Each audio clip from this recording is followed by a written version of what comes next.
اللہ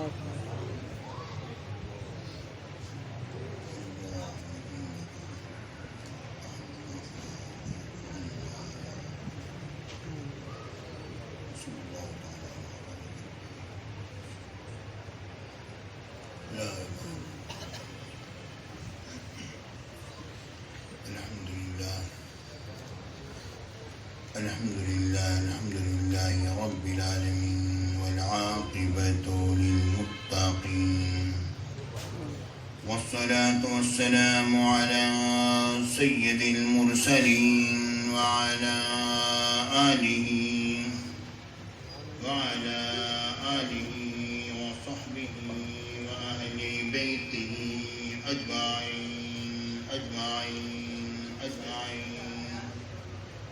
أما بعد فأعوذ بالله من الشيطان الرجيم. بسم الله الرحمن الرحيم. سبحان الذي أسرى بعبده ليلا من المسجد الحرام إلى المسجد الأقصى الذي باركنا حوله لنريه من آياتنا إنه هو السميع البصير. صدق الله العظيم وصدق رسوله النبي الكريم الأمين. وإن الله تعالى عز وجل قال في شان حبيبه مخبرا وآميرا إن الله وملائكته يصلون على النبي يا أيها الذين آمنوا صلوا عليه وسلموا تسليما. اللهم صل على سيدنا مولانا محمد المصطفى بديع العطاء وبحر الوفاء بديع الجمال وبحر الشفاء سيدنا أبي الزهراء وآله وبارك وسلم. محترم حضرات، سامعین کرام، حاضرین محفل، میرے ساتھیوں، دوستوں، بزرگوں، پیارے پیارے بچوں، پیارے بھائیوں، السلام علیکم ورحمۃ اللہ. رب العالمین کو بے شمار کروں اس کے احسان عظیم مصرف رحم توفیق عطا فرمائے کہ آج ہم سب لوگ اس بابرکت محفل دستار فضیلت و میراج النبی شریف میں حاضر ہیں، اور خوش نصیبی کی بات ہے کہ جانشین ہم میرے رسول کسی سرپرست ہیں حاضر ہیں. مولانا محمد النام صاحب نے بڑی محنت کر کے اس مدرسے کو سجایا اور اس مدرسے کو انہوں نے آباد کیا. اللہ تعالیٰ نے اس کی جزائے خیر عطا. کاش کہ ہمارے علماء سب اسی طرح کام کریں تو یقیناً مسلک کا اور دین کا صحیح کام بہت بہترین انداز میں ہو جائے گا. میرے ساتھیوں، ابھی میں نے دیکھا اشتہار تو اس میں میراج النبی شریف اور جلسہ دستار فضیلت.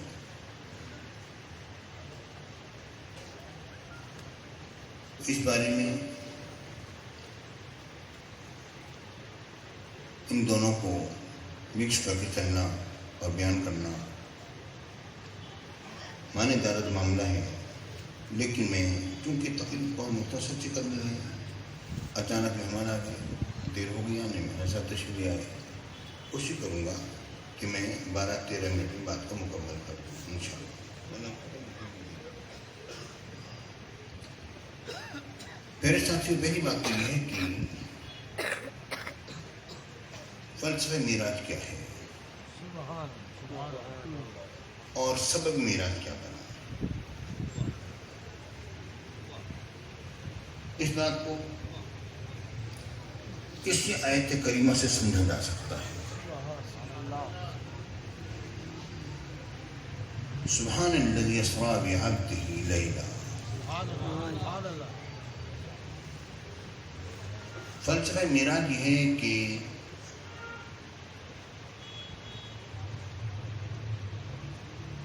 بلکہ اس بات کو بیان کرنے سے پہلے میں ایک قانون اور ایک ضابطہ پیش کرنا چاہتا ہوں عربی زبان کا. جب کوئی مشتق بولا جائے تو اس میں اس کے مبدأ اشتقاق کا لحاظ رکھا جاتا ہے. جب کوئی ماخوذ بولا جائے تو ماخوذ بہی کا لحاظ رکھا جاتا ہے. یہ اصطلاح بڑی مشکل ہے، لیکن ابھی انشاءاللہ آپ کے سامنے آ جائے گی، کوئی مشکل بات نہیں رہے گی انشاءاللہ۔ جب کوئی مشتق بولا جائے گا تو مبدأ اشتقاق کا لحاظ رکھا جاتا ہے، جب کوئی ماخوذ بولا جائے گا تو ماخوذ بہی جو ہے اس کا لحاظ رکھا جاتا ہے کہ ماخوذ عنہ کہہ دیا۔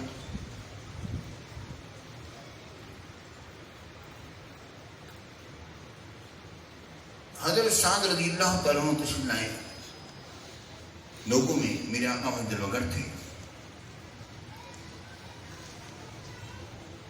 وہ سواری پر سوار تھے، مریض تھے۔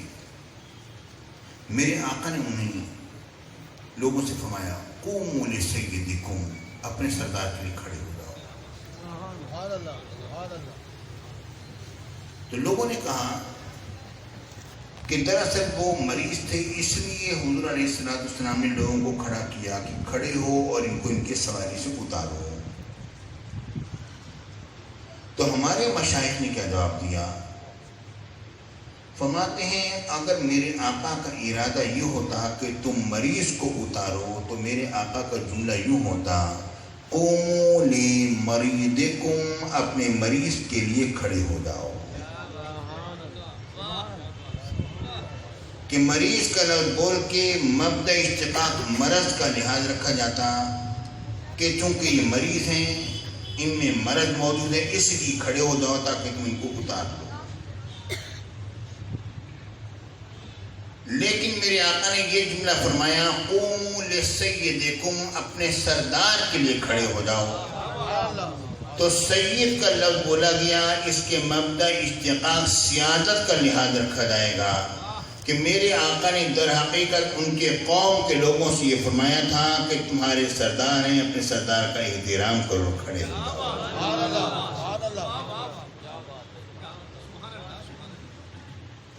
یعنی جب کوئی مشتق بولا جائے تو مبدأ اشتقاق کا لحاظ رکھا جاتا ہے، جب ماخوذ بولا جائے تو ماخوذ عنہ کہہ دو یا ماخوذ بہی کہہ دو، اس کا لحاظ رکھا جائے گا۔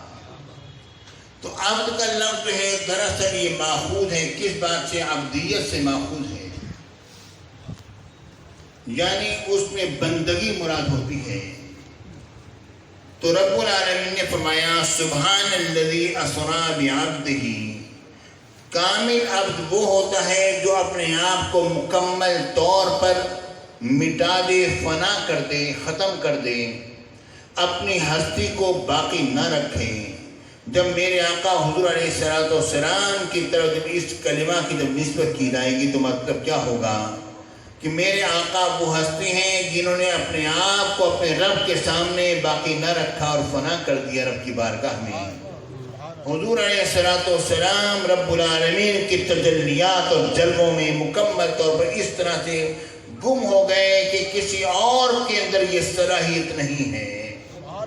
مقام عبدیت کی انتہا کو میرے آقا، جب میرے آقا نے اس کی انتہا کا جب اظہار کر کیا تو اس کی جزا میں، اس اظہار کی جزا میں رب العالمین نے گویا یہ فرمایا اے محبوب، چونکہ عبدیت تو آپ میں پہلے سے موجود تھی مگر آج اس کا مکمل اظہار ہو چکا ہے۔ چونکہ جس طرح ہم یہ کہتے ہیں کہ حضور علیہ السلام میں روز اول سے تمام ما کان و ما یکون کا علم رکھ دیا گیا، مگر اس کا اظہار تو تب ہوا تھا مکمل طور پر جب میرے نبی نے فرمایا پوچھو جو چاہو پوچھو اور سوال کا جواب دوں گا۔ تو اظہار کا ایک وقت ہوتا ہے جب عبدیت کا اظہار جب مکمل طور پر مخلوق کے سامنے جب ہوا تو رب العالمین نے فرمایا سبحان الذی اسریٰ بعبدہ لیلا، اے حبیب آئیے اب اپنی ان آنکھوں سے میرا درشن کیجیے اور میری زیارت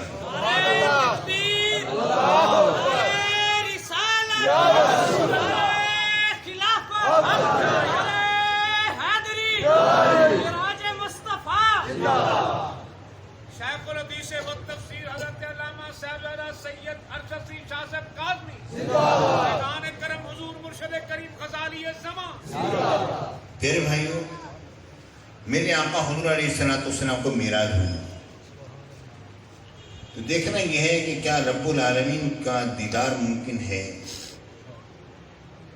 اس بارے میں یہ بات ذہن میں رکھو کہ نبی اللہ تعالیٰ سے کبھی ایسی چیز کے بارے میں سوال نہیں کرتا جو ناممکن ہو، جو عقلاً نامحال ہو، اس کا سوال کبھی بھی نبی نہیں کرے گا، کیونکہ معجزہ جو ہے وہ عادتاً تو محال ہوتا ہے مگر عقلاً محال نہیں ہوتا۔ محالات عادیہ میں سے تو ہوتا ہے، محالات عقلیہ میں سے نہیں ہوتا۔ تو نبی کبھی بھی اللہ تعالیٰ سے وہ سوال نہیں کرتا ہے جو کہ عقلاً ناممکن اور محال ہو۔ تو پیارے بھائیو، موسیٰ علیہ السلام کا سوال کرنا، یا اللہ تو مجھے اپنا دیدار کرا، یہ بات، اس بات سوال سے بات واضح ہو رہی ہے کہ دیدار الہی ممکن ہے۔ اگر ناممکن ہوتا تو موسیٰ علیہ السلام کبھی بھی یہ سوال نہ کرتے۔ لیکن اس پر یہ کہنا کہ رب العالمین نے فرمایا لن ترانی، یا موسیٰ آپ مجھے نہیں دیکھ سکتے ہو، جب رب نے یہ بات فرما دی کہ آپ مجھے نہیں دیکھ سکتے ہو، تو اگر ممکن ہوتا تو رب العالمین یہ نہ فرماتا۔ پیارے ساتھیوں، رب العالمین کا یہ جواب بتلا رہا ہے کہ ممکن تو ہے مگر اے موسیٰ آپ نہیں دیکھ سکتے ہو۔ یہ نہیں فرمایا کہ لا نرا، ہمارا دیدار نہیں کیا جا سکتا ہے، لا نشاہد، ہمارا مشاہدہ نہیں کیا جا سکتا، یہ بات نہیں فرمائی، بلکہ فرمایا اے لن ترانی، اے موسیٰ آپ مجھے نہیں دیکھ سکتے ہو۔ یہ جس کا حصہ ہے وہ دیکھے گا۔ اب یہ بات تو میں بیان کرتا رہتا ہوں، اب اس سے اگلی بات سنیے جو میں آپ کی خدمت میں عرض کرنا چاہتا ہوں، ذرا اس پر توجہ کیجیے۔ وہ یہ ہے کہ میرے آقا حضور علیہ السلام جب رب کی بارگاہ میں گئے تو ایسے مقام پر گئے کہ جو لامکان ہے، اس کی میں تفصیل، چونکہ وقت کی قلت ہے میں اس لیے اس کی تفصیل میں نہیں آنا چاہتا۔ میں صرف یہ کہ بھئی جب لامکان میں گئے تو جب گئے تو کسی جگہ میں تو گئے ہوں گے، ظاہر سی بات ہے، مکان کسے کہا جاتا ہے، اور یہ ایک علمی تحقیق ہے، اس کو چھوڑ دیجئے، ورنہ میرے پاس اس کے کئی جوابات ہیں، میں اپنی بات کو اختصار میں لے کر آتا ہوں، اختصار سے بیان کرتا ہوں اس بات کو۔ میں صرف اتنی بات یہ عرض کرنا چاہتا ہوں کہ میرے آقا حضور علیہ السلام جب گئے ایسے مقام پر گئے جہاں پر کہ میرے آقا نے میرے آقا ہمیں بھی نہ بھولے، بہی معنی کہ رب العالمین نے 50 نمازیں فرض فرمائیں۔ حضور علیہ السلام نے اپنی ظاہری آنکھوں سے رب العالمین کا دیدار کیا اور نمازیں لے کر آئے، تو رب میرے آقا نے فرمایا الصلاۃ معراج المومن، نماز مومن کی معراج ہے، مجھے میرے رب نے معراج کرائی تو میں بھی مومن کے لیے معراج لے کر آ رہا ہوں۔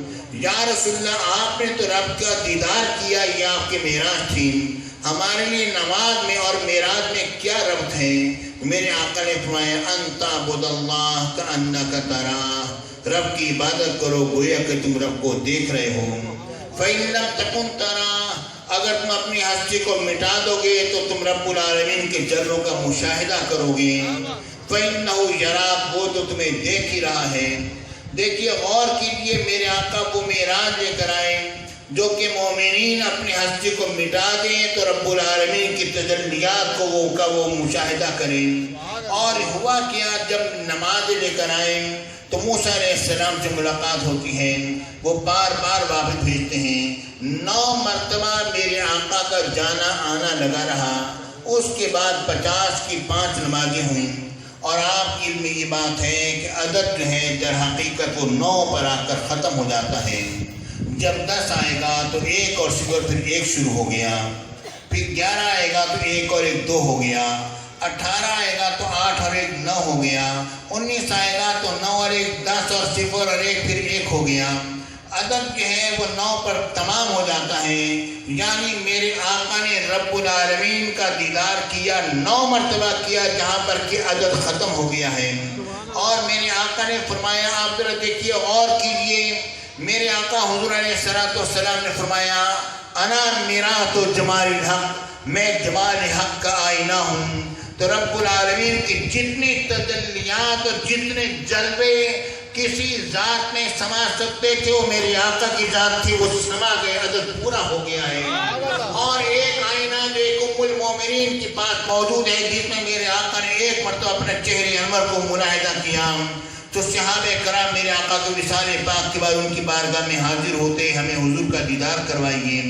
آئینہ نکال کر پیش کرتے ہیں، وہ دیکھتے سرکار مدینہ کا چہرے انور چمکتا دمکتا اس آئینے میں نظر آیا کرتا تھا۔ ایک عام آئینہ جس نے کہ میرے آقا کے چہرے انور کو ایک مرتبہ دیکھا تو دوسرے کسی چہرے کو قبول کرنے پر تیار نہیں ہے، تو میرے آقا کی ذات اقدس جو کہ آئینہ ہے اور میرے آقا نے انا میراث و جمال الحق، تو میرے آقا میں رب العالمین کی تجلیات کے علاوہ کچھ اور بھی نظر نہ آئے۔ نعرہ تکبیر، نعرہ رسالت، فیضان کرم حضور غزالی زمان۔ پیارے بھائی قدر مکمل ہو گیا، کہنے کے لیے بہت کچھ باقی ہے۔ اس علمی اس رب سے ایک بات کہہ دوں، میرے آقا نے فرمایا شب معراج میں رب العالمین نے اپنا دست قدرت میرے دونوں شانوں کے درمیان رکھا، اس کے ہاتھوں کی انگلیوں کے پوروں کی ٹھنڈک میں نے اپنے اندر محسوس کی، جو کہ رب کی شان کے لائق ہے۔ پیارے بھائیوں، انگلیوں کے پوروں کی ٹھنڈک کیا مطلب؟ کیا رب کی انگلیاں ہیں، پورے ہیں؟ کیا رب العالمین کی آنکھیں ہیں؟ کیا رب العالمین کا منہ ہے، چہرہ ہے؟ پیارے بھائی، اس پر علماء نے بڑا اختلاف کیا اور مجھے وہ چیز بڑی پسند آئی جو کہ لوگوں نے بیان کی۔ بہرحال چونکہ میں بات کو تفصیل میں نہیں لے کر جانا چاہتا، صرف اتنی بات عرض کر دینا چاہتا ہوں کہ جو ہمارے متاخرین نے قول کیا اس قول کی طرف آ جائیے تو بہتر ہے کہ رب العالمین کے ہاتھ سے مراد رب کی قوت ہے اور وجہ سے مراد رب العالمین کی ذات ہے۔ اور پیارے بھائیو، رب العالمین ہنستا ہے، اس سے مراد رب العالمین کی رضا ہے۔ یہ چیزیں لوگوں نے بیان کی، لیکن میں اس سے ہٹ کر ایک اور بات بھی جو میری پسندیدہ امر ہے پھر انشاءاللہ کبھی پیش کی جائے گی۔ باہر ابھی میں ایک اور بات پیش کرنا چاہتا ہوں، وہ یہ ہے کہ میرے آقا نے فرمایا جب رب العالمین کی دست قدرت جو اس کی شان کے لائق ہے، اس کی انگلیوں کے پوروں کی ٹھنڈک جو اس کی شان کے لائق ہے، میں نے اپنے اندر محسوس کی تو کیا ہوا؟ عالم ما فی السماوات و ما فی الارض، جو آسمانوں میں تھے وہ بھی جان لیا اور جو زمین میں تھے وہ بھی پہچان لیا۔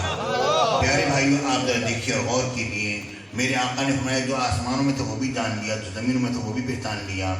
لیکن جس وقت حضور علیہ السلام نماز پڑھاتے ہوئے آگے بھی بڑھتے ہیں اور پیچھے بھی ہٹتے ہیں، یا رسول اللہ آگے کیوں بڑھے؟ میرے آقا نے فرمایا آج مجھے وہ کچھ دکھلایا گیا جو آج سے پہلے نہ دکھلایا گیا تھا، اور یہ صلاۃ معکوس تھی جو مدینہ منورہ میں ادا کی جا رہی ہے۔ تو میرے آقا نے فرمایا جنت بھی میرے سامنے تھی، اور اس طرح سے کہ میں اگر آگے ہاتھ بڑھا کے چاہتا تو انگوروں کا خوشہ توڑ لیتا، میں رک گیا، اور اگر میں توڑ لیتا لَأَكَلْتُم مَّا بَقِيَتِ الدُّنْيَا، تم کھاتے رہتے جب تک کہ دنیا باقی رہتی۔ آپ دیکھیے اور غور کیجئے، میرے آقا نے فرمایا مجھے وہ کچھ دکھایا گیا جو اس سے پہلے نہ دکھایا گیا تھا، حالانکہ معراج تو اس واقعہ سے کئی سال پہلے ہوئی تھی، اور میرے آقا نے اس موقع پر فرمایا کہ وَعَلِمْتُ مَا فِي السَّمَاوَاتِ وَمَا فِي الْأَرْضِ، جو آسمانوں میں تھا وہ بھی میں نے جان لیا، جو زمینوں میں تھا وہ بھی میں نے جان لیا۔ تو میرے آقا تو پہلے جان چکے تھے، آج فرماتے ہیں کہ موری تو مجھے وہ دکھایا گیا جو پہلے نہیں دکھایا۔ اس کا مطلب کیا ہے؟ پیارے بھائیوں، پہلے میرے آقا کو علم عطا کیا گیا تھا اور بعد میں میرے آقا کو ہر شے کی رویت عطا فرما دی گئی۔